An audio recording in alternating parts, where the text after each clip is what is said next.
Bon, là, je coupe parce que ça fait 14 minutes. Il faudrait que ça fasse 10 minutes pour que ça puisse aller sur Internet, là. L'introduction, bon, on se demandait, je savais que je devais être là ce matin-là. J'aurais été supposée le savoir, puis ben, je savais pas. Okay. Bon, question, Madame Primo, on a déposé l'équivalent de 29 pièces dans la situation de Joël. C'est une situation connue de ce tribunal. Je pense même de ce tribunal au moins une occasion, de ce que j'ai pu comprendre ce matin, mais le tribunal de la jeunesse, on a beaucoup d'audiences avec Madame Lapointe. Si on se ramène à l'été dernier, on en est là. On se rappellera que le juge Roy a ordonné qu'il n'y a pas de contact entre Joël et sa mère, à moins que Madame décide d'entrevoir un suivi psychiatrique. Je dois comprendre, j'aimerais ça que vous expliquiez à la cour depuis l'été dernier. Est-ce que Madame a consulté? Madame a suivi, donc, effectivement, est-ce qu'il y a eu des contacts entre Joël et sa mère depuis ce temps-là? Réponse au niveau des suivis psychiatriques, il y a eu une travailleuse sociale là-bas qui était au centre jeunesse de Valleyfield qui a offert de faire des démarches avec Madame, autant avec le centre hospitalier que le LSC, capacité privée à ce moment-là pour essayer que Madame puisse avoir des suivis. Elle a rencontré le docteur Monette, entre autres, qui lui a considéré que Madame, dans le fond, demandait un suivi pour avoir des contacts avec son fils, mais considérait qu'elle n'avait pas besoin de suivi. Ça a été la même chose avec le CLSC. Finalement, dernièrement, en janvier, il y a eu encore une aide qui a été apportée à Madame pour qu'elle puisse avoir un suivi en psychiatrie. Elle avait débuté un suivi en psychiatrie avec le docteur Victoria Tuvuvovic. Excusez, peut-être que je ne le prononce pas comme il faut. À ma connaissance, elle s'est rendue le 23 février avec 50 minutes de retard. Par la suite, elle devait avoir un autre rendez-vous le 23 mars. Moi, j'ai tenté de rejoindre la psychiatre pour savoir si elle y avait été et j'ai pas eu de retour d'appel. Sauf qu'entre-temps, Madame, habituellement, lorsqu'elle commençait des suivis, elle nous informait qu'elle avait commencé ce suivi et qu'elle voulait avoir des contacts avec Joël, ce qu'elle n'a pas fait depuis le mois de février. Elle a demandé aucun contact avec Joël récemment. Elle n'a pas téléphoné pour avoir des nouvelles de Joël. Question, cependant, elle a fait quelques demandes concernant Joël. Réponse oui, concernant Joël, il y a eu une demande qu'on a eu de revoir. Elle nous a demandé d'avoir tous les jouets qu'elle avait donnés à Joël. Elle voulait les remettre à Kimberly. Dans son message, c'était autant les anneaux de détention que, écoutez, là, j'ai aucune idée de ce qu'ils sont rendus. Question, quand cette demande-là, réponse, cette demande-là était en janvier. Et à ce moment-là, moi, j'avais demandé à la mère qu'elle nous fasse parvenir une lettre. C'est sûr que le contenu téléphonique et le contenu de la lettre sont différents. Moi, le contenu téléphonique que j'avais, Madame me disait qu'elle considérait que les familles d'accueil, en ayant les jouets qu'elle leur donnait, eux passaient pour des bonnes familles d'accueil, alors qu'elle, à ce moment-là, elle profitait de son argent du bien-être social et de son rôle de mère pour, elle, avoir l'air d'une mauvaise mère, alors qu'eux profitaient des jouets. C'est clair pour moi que quand je regarde ce que Joël a dans sa chambre, il ne demande pas de jouets. Maître Alain Brion, question, on comprend que c'est le discours de Madame. Réponse, c'est le discours de Madame. C'était vraiment un discours par rapport aux familles d'accueil. Elle était convaincue que les familles d'accueil, là, la dénigraient, la considéraient pas une bonne mère, etc. C'était vraiment dans son discours. Alors, elle se rappelait à peu près avec exactitude tous les jours qu'elle avait remis à Joël. Alors, moi, je lui ai demandé qu'elle m'envoie une lettre me précisant les jours qu'elle voulait avoir. Alors, j'ai la lettre ici. Je sais pas si vous voulez la voir. Question, ça va corroborer un peu votre témoignage là-dessus. Est-ce que vous en avez gardé une copie?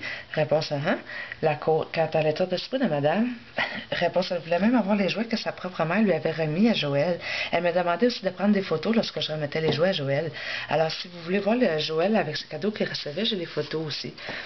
Maître Alain Brion, question, on peut montrer une photo de Joël, mettre un visage sur cet épais dossier. Réponse avec le petit chien aussi. La cour, si on était dans intervention sociale, on aime les enfants. Maître Alain Brion, on aime aussi les montrer. Réponse oui, il est magnifique. La cour, c'est un beau petit garçon. Réponse, il aime le yogourt aux pêches. Maître Alain Brion, il va bien. Réponse oui. Question, on va y revenir, mais il va bien. Réponse, il dessine des autobus aussi. Ça, c'est mon autobus.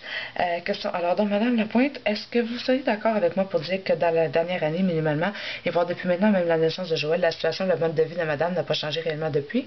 Réponse, malheureusement, non. Le mode de vie de Madame n'a pas changé. Je pense que ce qui est encore plus frappant, c'est qu'avec la naissance de Kimberly, ça a été rapidement les mêmes informations, la répétition des mêmes situations, à l'hôpital, l'agressivité avec les intervenants, la difficulté à nourrir le bébé. Encore, on voit dans l'ordonnance du juge, je pense que c'est Gravel, une phrase où Madame dit, je suis convaincue que si Kimberly veut être placée en famille d'accueil, c'est son droit, elle a le droit de le dire. Elle a 2 mois à ce moment-là. Alors, on voit encore la même situation. Madame qui refuse de me signer un vaccin pour la grippe. Je lui ai demandé si elle voulait en signer un. Elle m'a donné son accord verbal. Je lui ai offert de lui envoyer une lettre en lui disant, écoutez, signez l'autorisation, retournez-moi là. Elle n'a pas voulu. Elle a dit, ça, c'est pas un truc assez important. Avec l'intervenant de Valleyfield la semaine passée, Kimberly n'a pas eu ses vaccins. Ils ont besoin aussi, Madame, lorsqu'elle a été à Pinel, a eu un test pour l'hépatite. Alors, on voulait vérifier le résultat avant de pouvoir envisager un placement à long terme pour Kimberly.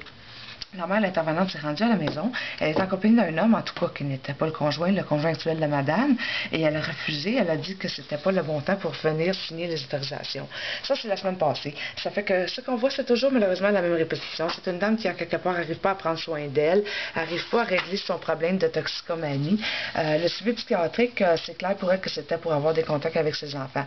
Le discours en janvier, c'est encore où elle fait allusion à un rêve, une prémonition qu'elle a eue, où elle voyait deux personnes, deux hommes qui tenaient un enfant par les pieds, la tête en bas, un petit garçon aux cheveux bruns. Donc, quand elle a reçu les photos de Joël, elle était convaincue que c'était peut-être Joël.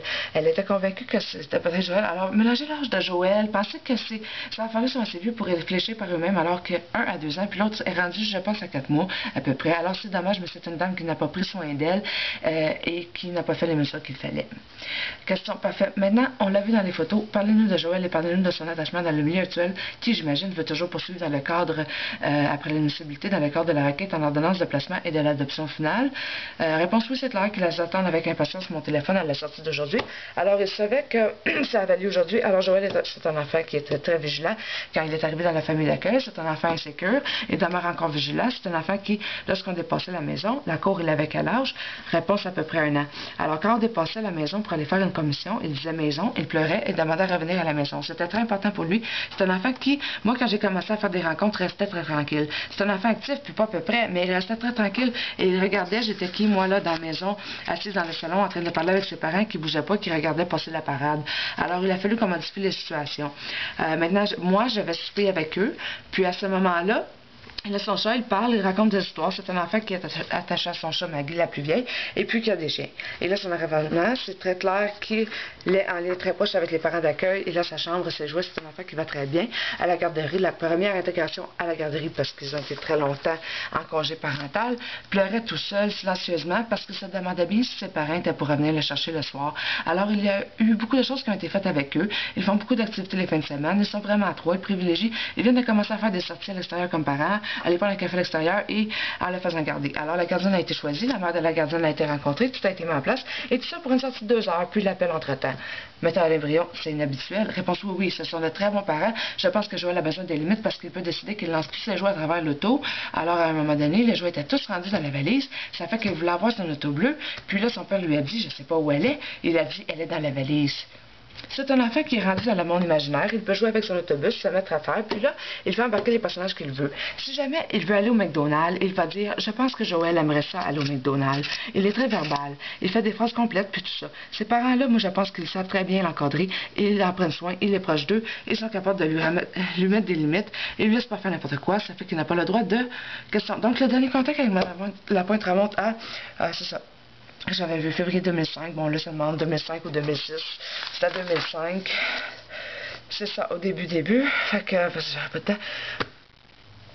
L'espace de contact, madame revenait même. Je me souviens d'une fois, la cour, oui, ça, elle est revenue souvent, mettre à l'embryon. Par hasard, j'étais devant un autre juge, puis madame rentre en trompe dans la salle, puis donne au juge un papier d'appel. C'était comme ça. Ça, c'était à l'époque. La cour. Oui, je sais, j'ai vu madame Lapointe, je l'ai déjà rencontrée. Réponse, c'est ça. Alors non, effectivement, c'est depuis février 2005. Puis la famille d'accueil a toujours continué à lui envoyer une lettre en tous les mois sur l'évolution de Joël, alors que moi, je lui faisais parvenir. Madame les jugeait très dénigrantes, alors que c'était des lettres très anodines sur le vécu de Joël, ses progrès. Question donc, cette affaire-là n'a aucun souvenir de sa mère. Réponse non, non. Moi, la dernière fois, je dois vous dire même que j'étais un peu coincée là, à lui donner les cadeaux, parce que c'était pas de moi, mais je savais pas comment dire ça vient de ta mère. Alors que ce qu'on a plutôt fait avec Joël, ce que moi j'ai incité les parents d'accueil, c'est le moment du coucher. C'est toujours un moment privilégié où il le berce. Et il y a une chaise berçante avec la chatte qui vient se coucher. C'est à ce moment-là que je leur ai dit, bien, il faudrait peut-être que vous commenciez à lui raconter son histoire, alors à mettre en place d'où vient la maman, qu'est-ce qu'elle fait, puis tout ça.